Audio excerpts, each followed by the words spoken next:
emotion of having to ask ask somebody for the second time in the film, ask the person that he loves to kill him and look at her in the eye the whole time. He's brilliant, absolutely fantastic. Yeah, like, you could never hurt me. No, It's like, and nice. the emotion of when the stone cracks in his head and his face changes from pain to sort of almost relief. That for me is a good direction, but secondly, brilliant acting from him. So he gets a good star there. Chris Pratt for losing it when he finds out Gamora is dead.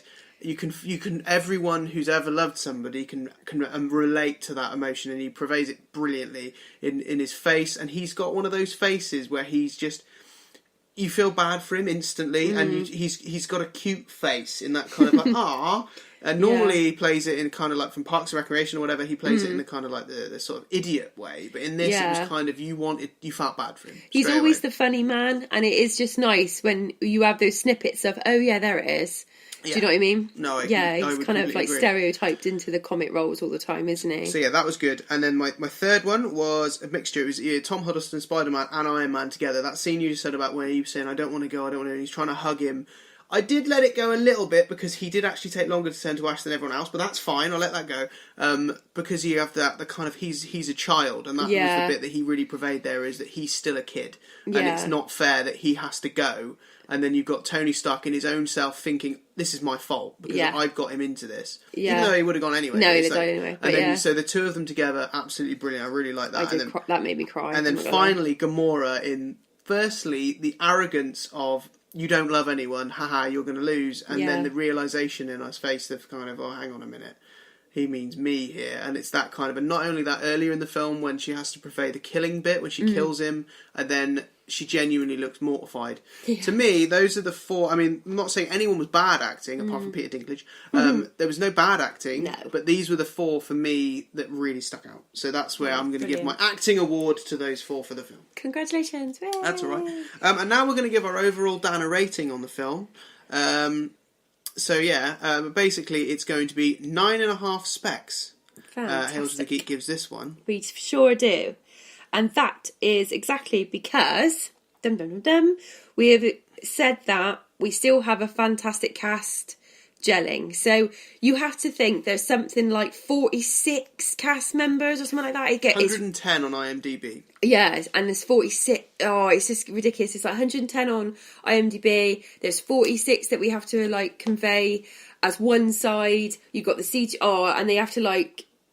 I can't even think about how they did that, and that's why they had to give up on doing they wanted to do part 1, part 2 and film it together, but because of the mass amount of people, they just had to just go, let's just film this and get it done, and let's just film this and get it done.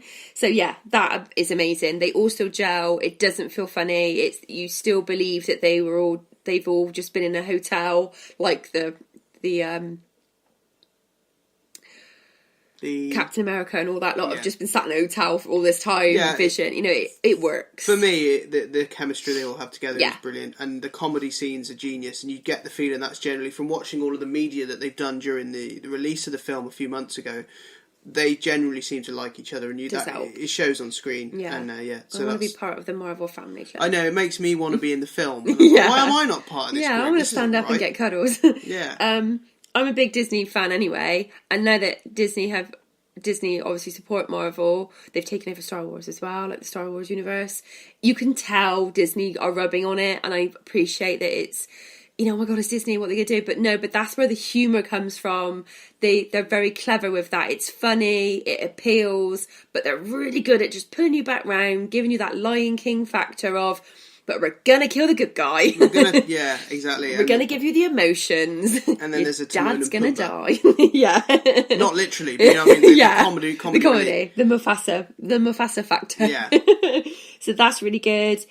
Like we said before, like the Chris Pratt, Gamora, that reaction, that alone was good enough for me. All the acting that we've said about the Thanos motive, the baddie, like this is the thing. It's like your film, your good guys are only as good as your heel, as your bad guy. Yeah, and as you said there, it's a wrestling thing for me. All the best bad guys have an underline of truth. So So an underline of truth. So Yeah. and that's exactly what the best bad guys in film have always done. Yeah. So as I've said with Thanos, we mentioned that already. You look at somebody like a Negan in The Walking Dead that has completely been the best bad guy that's ever been. Bit of a shame, it's a bit late in that show for me, but absolutely best bad guy there's ever been. You have to have a believable bad guy, and it makes you feel sorry and makes you root for your heroes, and that's what they do in this film. And the biggest thing for me is they had the balls to let Thanos do it. To do the click, and that's all I asked for. Kill him! Kill them all! Kill them all! And it was good, because I honestly, a real little part of me just really didn't believe. I thought, 3 or 4 ago, the contracts are probably up, but they bloody did it, and that alone, I was going to give it 10. But we said 9.5. Yeah, 9.5, just because there were little things we like nitpicked. snippets, yeah. So really happy. So yeah, good film, very well done, and not that I need our approval, but brilliant. So okay, for the last couple of minutes now, we've got 9 minutes to go through this. So what we are going to do now is we're going to go for hate shoots. We were going to do some wrestling news, but the wrestling hasn't been overly great this week, so all I'm really going to report on this is that Roman Reigns is going to face Braun Strowman at Hell in the Cell. Inside Hell in the Cell. Very clever booking from WWE, because it means that the Shield are not going to be involved, and it also means, sadly for me, that I think Roman Reigns is probably going to retain. Oh yeah. So yeah, that's pretty much all we're going to report wrestling-wise this week. Yeah, it's been quite... the Becky and Charlotte feud is... Feud? What's that? Feud. It's still kind of going on. It was nice in-ring. You know, I'm going to take this off you. She called her a bitch. It was so rude. She did. But that was quite good. But it's just a lot of setting up in it. It is, and also a couple of little returns which I did like. Both King Booker came back, and Trish Stratus, which was always good to see. And Biggie can't do this Rooney. No, he can't. So yeah, that's pretty much the wrestling news, and now we're going to go to hate shoots, I believe. I need some musical interlude. Hate shoots. She shoots really hard. Wait, hang on. Right, that should have been a gunshot, because that was on the thing. So I don't know. We'll see if that That's works. probably not very PC, but there we go. That's fine. So, since it's good old summertime, and sadly it's almost over, especially with these lovely August showers, and the fact that I'm sat here in a very, very big dressing gown, a jumper and socks, and almost threatened to put the heating on in August, it's almost coming to an end. And what happens in summertime is sport, and I think 2018 has been a big year for sport. So every summer we have tennis, we have Wimbledon, we have the Open for golf. Tiger obviously did a good round and he's come back this year. We've had Commonwealth Games. I've got into swimming personally myself, so I've been watching everybody swim, and I've learnt to swim this year, so I've got really into the swimming. Big year for cricket. Dan dragged me to a test match at Edgbaston. First time at Edgbaston for me, and first test match I ever went to, and I love it, and I got really into cricket myself. And from an England perspective, England are the number one in the one day international. So that's a real big year for cricket. Oh, it goes on. We've got massive British dominance now in boxing.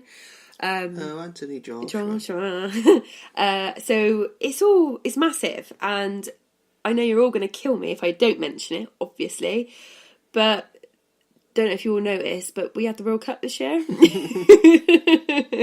we had the World Cup this year. Guys, we did really good. So all of you, really negative people out there, we did great. First semi-final since 1990. We had, one of the youngest teams ever. We were originally really underrated. We were slagged off. Nobody was very happy, but I think we did amazing. We were really behind our boys by the end of it. You were all singing. I had to play a lot of tunes on Spotify up and down the motorway. So on that, sadly, with the good comes the bad. And I've watched a lot of sport this year. It's been the first year that you either do or you don't. Join them. If you can't beat them. Yeah. If you can't beat them, join them. And sadly, with what I have watched this year, there's also been a lot of scandal. There's been a lot of cheating. So I watched, obviously, a lot of the World Cup. And I've been watching the difference in the play as well. So when our boys play versus, the South America teams. And I saw... Colombia. And I saw the way they played and the way they were quite gritty, and they would dive a lot. They would purposely foul, play at the ref. Wasn't very good. Wasn't, not to mention, it wasn't very cricket. No. However, even cricket had a bit of a bad one this year. We've had a lot of ball tampering, one of the biggest scandals. And even by the shiny boys in Australia, they didn't have shine. They were sanding, not just shining. So we've had ball tampering from Oz. Obviously, Lance has been in and out of the news as well. Well, Lance Armstrong, yeah. Massive it's a little doping. while ago now, but yeah. Yeah, so we've had Lance. So it's made me really think about it. It's made me really think, hang on a minute. So, all this goes on.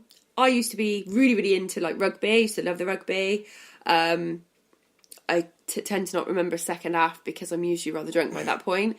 But I always used to go watch the rugby because I was told by a very, very nice man back in the day, very nice old man back in the day, that it was a gentleman's sport. The same with the cricket. I didn't really understand it until now, but I do now. That it's a gentleman's sport. And then sadly there's things going on that even in rugby, even in cricket, even football's getting to the point where we now have VAR now, so because we need it because of what is going on and the way people are trying to blag a foul and blag things so they can have free kicks, and is it over the line, is it not? So it's leading me to cheating because cheating stinks. And I know it's not a sport in a sense, but I still think it counts. And even in wrestling, it's actually more of a funny that we always have a weasel in the group. So Shane always runs in and like stops or like blocks a pin.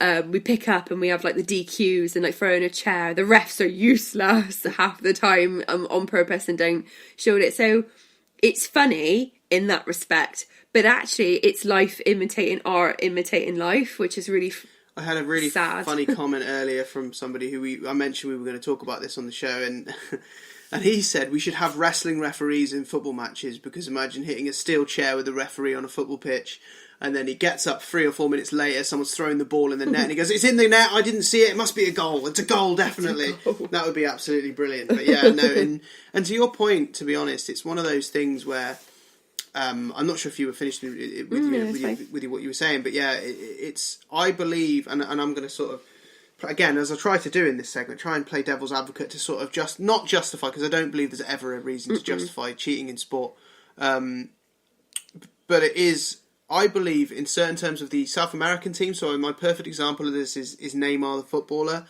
He plays the game, and in the same way as Virat Kohli from India, the Indian cricket captain. Yeah. There is so much pressure from their country, and not like here. I know people say we put pressure on our players, but not like they do in India. There's 1 billion people in India. 90% of them love cricket.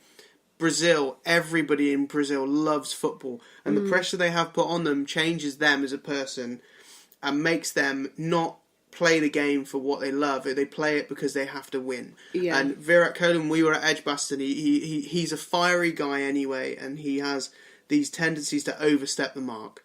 Yeah. The same with Neymar. He's a cheat. He dives.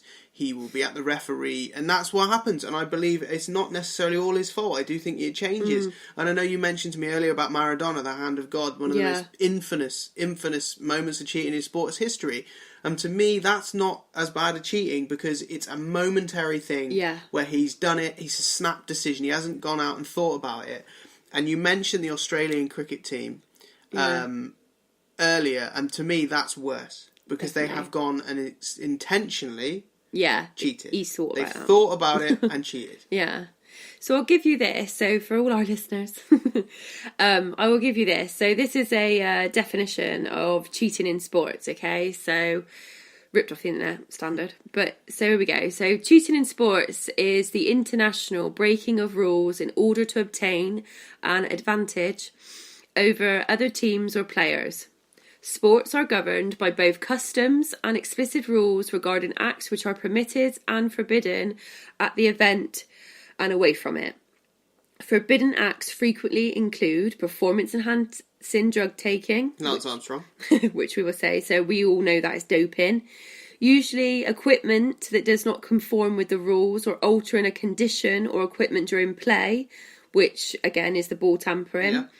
and deliberate harassment or injury to competitors, which Now that doesn't happen as often. as at the often, but professional they have level. made a very good film about